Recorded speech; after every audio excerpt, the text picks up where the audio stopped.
Going into a structure fire is like taking away all of your senses. The fire has broken out at the historic Notre Dame Cathedral. You can't see anything, literally your hand in front of your face. We've now got around 100 firefighters trying to put this blaze out. The hardest part for us is not seeing, and now we have eyes on the ground and we have eyes from above.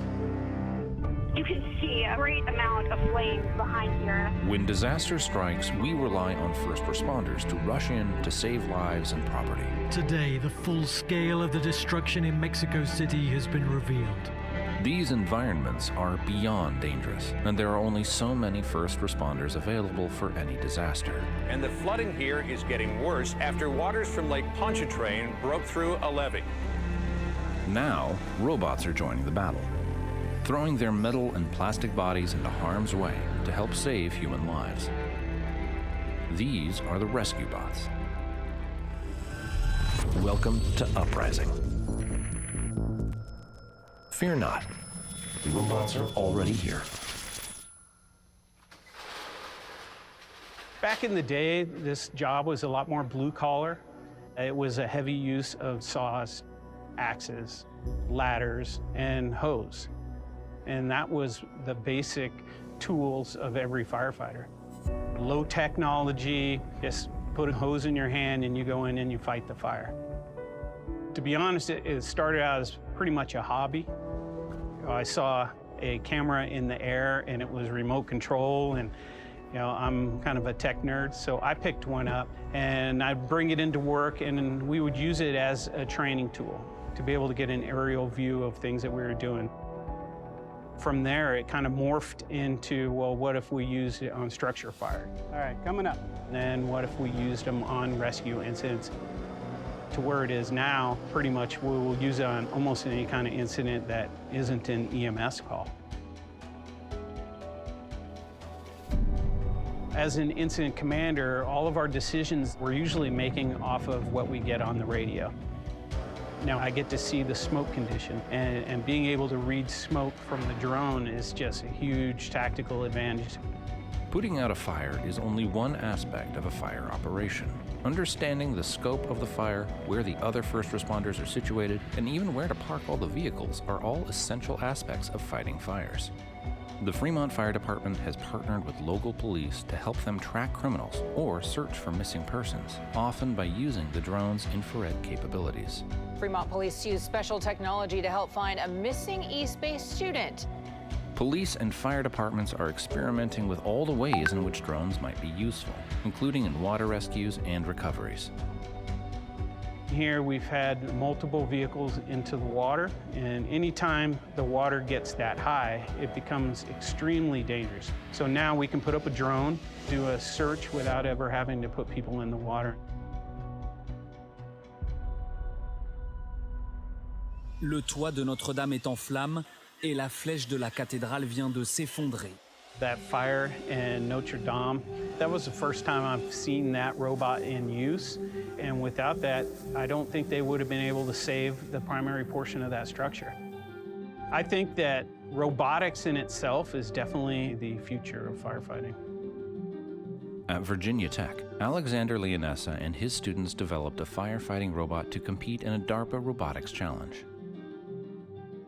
In this case, Thor was designed to navigate through a ship, find a fire using a whole suite of sensors from infrared cameras, thermal sensors to actually find the fire, then recognize a hose, grab the hose and extinguish the fire. Ships are a difficult environment to navigate. There are pretty steep steps, there are doors to open. So the idea of having a humanoid robot is that it can navigate through the same kind of environment that was designed for humans, but without risking anybody's life.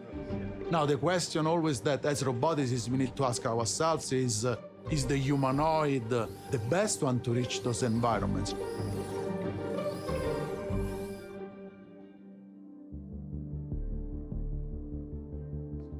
The name of my lab is the Biorobotics Lab.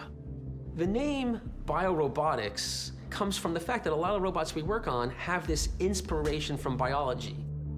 The animal kingdom is full of non-human animals that have been quite successful doing tasks that we can't. For example, a snake can thread through a tightly packed volume and get to places that we can't. One of my favorite applications is to assist rescue workers. As the robot goes through the collapsed rubble, it can do it without disturbing its surroundings. This is of critical importance because the collapsed rubble is likely to be unstable. So one can envision a scenario where the rescue worker moves as forward as possible into the rubble pile, then because of whatever mobility challenges, drops a control case that steers the snake robot and then drives the snake robot beyond his particular reach.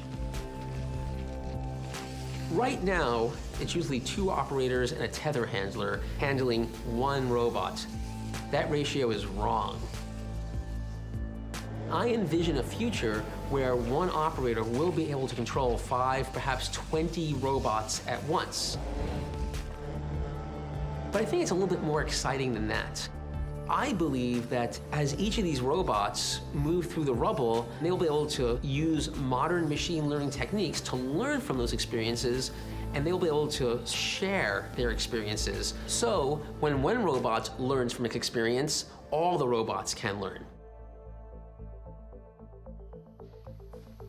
I'm sad to say we're not working as hard as we could be or should be on this problem.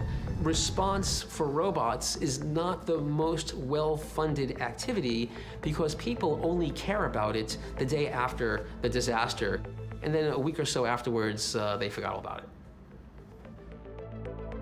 Technology for first responders has been accelerated by the consumer goods industry and academia. But with success stories like the Fremont Fire Department, the adoption and development of new tools are increasing. 3 years ago, when we first officially went live on our program, we were one of only 3 departments in this state that were doing it.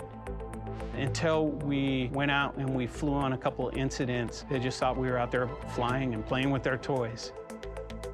Now everybody wants to be part of the program. You know, they're asking for them on different incidents. In 10 years from now, I think every fire department, police department across the nation will either have drones or will be looking to get drones. You know, this technology provides us a level of safety for our crews that hasn't been seen before. If we can keep somebody from losing their life with the use of technology, why would we not do it? Thanks for watching this episode of Uprising. Please like and subscribe. It really helps us grow our channel and tell more stories about people who are thinking differently and changing the world. The rocket equation.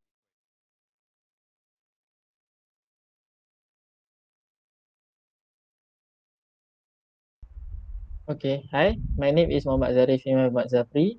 My matrix number is AA190632. We from group 4. Okay, one of the things that we learned from the video that robotic is useful for robot to have legs to walk, but even more useful for robot to be versatile and adaptable with multimodal locomotion capabilities that they can depending on the situations.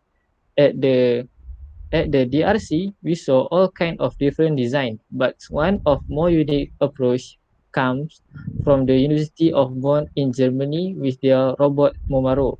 Momaro used a center design with 4 legs that had wheels on the bottom like wheels, coupled to humanoid's upper torso with a head and arm. It was the top-ranked European robots in DRC, completing an almost perfect run in just 34 minutes. We've been wondering whether the center design would inspire other disaster robots, and now we know the answer is yes.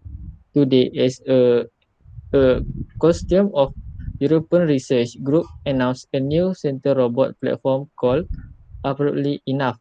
The robot was built at the Italian Institute of Technology (IIT) by a team led by Nikos Nagasaki. The project is part of the Center Consortium funded by the European Commission and coordinated by research from the University of Bonn.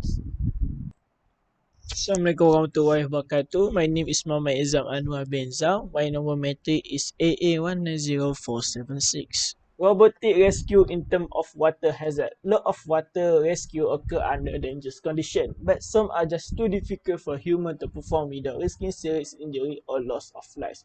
A vehicle could become stranded in the fast rising water of a flash flood, swimmer with rapid water could sweep a distressed swimmer downstream. Ice might give way under a person's feet, plunging them into a frigid water. Into water rescue robot, they go where human can and should not. So we start our discussion with water rescue on the beach. Lifeguards are essential to the safety of swimmers trying to enjoy the beach this summer with a cool dip in the water. But some of the rescue executed by the lifeguard can actually put the human rescuer in more danger than the person they are trying to save. That where a robotic lifeguard named Emily come in. This robot can overcome many challenges and constraints in this rescue operation. One of it is drowning victim, especially adult, can be dangerous. Someone who is panicking will instinctively clutch at anything and use it to push themselves up. This means pushing the rescuer down which is easy to do if the rescuer is tired or if they are pinned the rescuer arm. So the design must be made to make sure we can rescue a drowning victim without risking the rescuer life.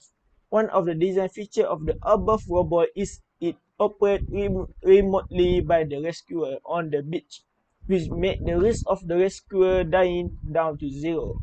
Another one of the environmental factors that cause people to drown, great tides are dangerous currents that drag people away from shore. So the robot must be designed to have enough power to carry the victim ashore and have safety features to avoid injury. The propulsion system of the robot above is similar to that of a jet ski, with the water being sucked in from an intake and coming up to a propeller that is internal to the housing. This will avoid any injury from occurring by normal rotor blade boat engine. That's all from me. Hi, my name is Muhammad Zikri bin Alani. My contact number is AA190059. Okay, for the fire rescue robot challenge and the constraints. Uh, okay, first of all is the challenge is a wheel robot. Mostly the robot use the wheel, but not every robot. Okay, the wheel robot is not a very good at climbing the stair, navigating the rumble, and they will get stuck easily. For a firefighting robot, to be effective as a human firefighter, it has to be able to walk, and it need hand to carry equipment, open door, and pull people out of danger. Or it need all the ability of human being. Okay, the next is a communication device. Okay, most of the firefighting robot are controlled remotely. Okay, mostly it use similar frequency. So if the interference occur, if the address is not specific, or the robot went deep underground the in the rubber. Okay, next is lack capability to respond in emergency. Okay, the robot has a limited capability of sensor, vision, degree of freedom, and real-time response. And lastly, it's very expensive.